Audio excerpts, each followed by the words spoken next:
What's up, eTeen Lab instructors? I want to show you how you can log into the eTeen Lab Canva account.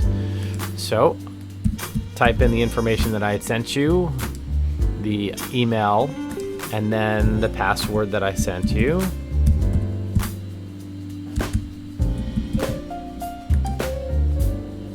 And voila, you are in. You have access now to the eTeen Lab Canva Education Edition. You are the teacher, you're the instructor, so you are going to want to invite your students to join Canva or join this account. And they will have their own accounts, and when they create designs, they will need to share them with you. And here is where it says shared with you.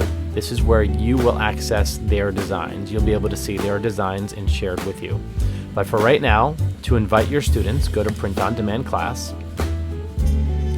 and scroll over to People, and you have a couple different options here, but real simple.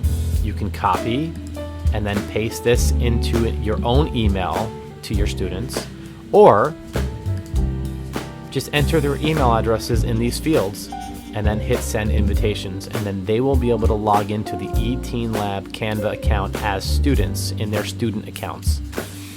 All right, it is that simple. If you have any questions, please feel free to email me at eteenlab@gmail.com.